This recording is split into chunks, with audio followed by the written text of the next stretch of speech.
pengalaman satu pasien kanker nasofaring, Pak. Ya.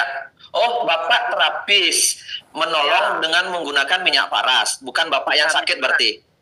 Ya. Bapak dia sudah 4 kali kemo, Pak. Jadi setelah kemo keempat, dia nggak bisa ngapa-ngapa lagi, Pak. Istilahnya kalau bahasa Pontianak itu tunggu malaikat maut saja, Pak.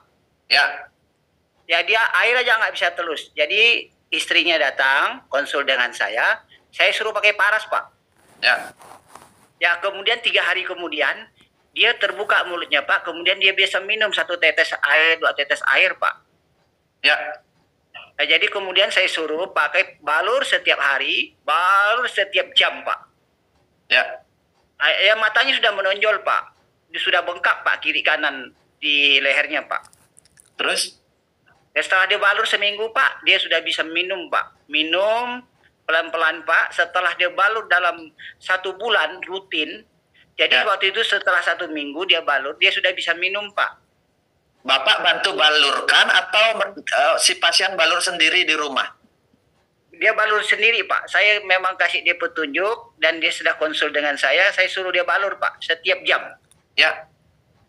Ya, seminggu kemudian dia sudah bisa minum pelan-pelan, Pak. Ya. Jadi saya kombinasikan dengan Samples, Pak. Ya. Ya, sepelan, tapi nggak bisa minum langsung 3 biji, Pak, nggak bisa. Ya. Ya, saya suruh minum 1 biji, Pak. Setelah di dalam mulutnya, Pak, penuh dengan lendir, Pak. Ya. Setelah dia balur 1 bulan, Pak, habis 12 botol, lendirnya hilang, Pak, bersih. Ya. Dan matanya yang dulu menonjol ke depan dan bengkaknya, Pak, dia sudah nggak lagi, Pak, sudah normal. Dulu dia nggak bisa bangun, Pak, nggak bisa berdiri, nggak bisa bangun. Istilahnya kalau bahasanya tinggal malaikat maut saja, Pak. Ya. Tapi alhamdulillah, Pak, dengan bantuan paras, sekarang dia sudah masuk bulan kedua, dia sudah beli paras 22 botol, Pak. Oh. Paras klasik, Pak.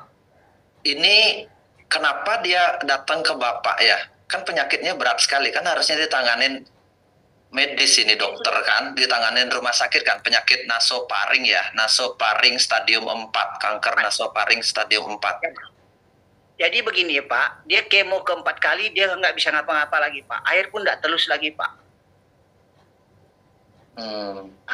Jadi dia ada ketemu pasien saya yang bekas kanker serviks, saya bantu, dia mau konsul ke rumah sakit pemerintah. Ya. Dan bahkan dia ini sudah berobat ke daerah Kucing, Pak, karena di daerah Kalimantan Barat ini dekat dengan Sarawak, Pak. Ya. Malaysia. Jadi dia sudah jual aset, Pak, jual kebun, jual apa, sudah habis, Pak. Habis uangnya untuk berobat.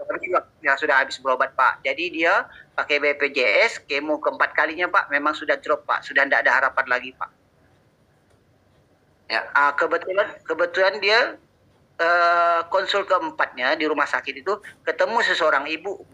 Dia tahu, Bu, saya dulu ada pengalaman katanya, tapi kalau ibu mau lah, coba ibu hubungi yang kena nih suaminya, Pak. Ya. Hubungin siapa?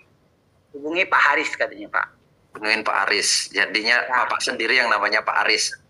Ya, saya sendiri Pak Haris, Pak. Jadi dia konsul dengan saya, Pak, katanya suami saya ini udah nggak bisa minum, air nggak bisa terus lagi.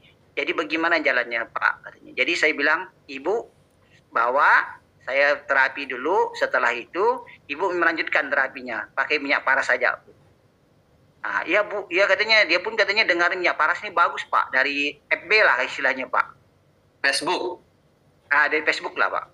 Oke. Oke. Saya jual. Bapak berarti dari kapan yakin menjual minyak paras ini kepada pasien-pasien Bapak?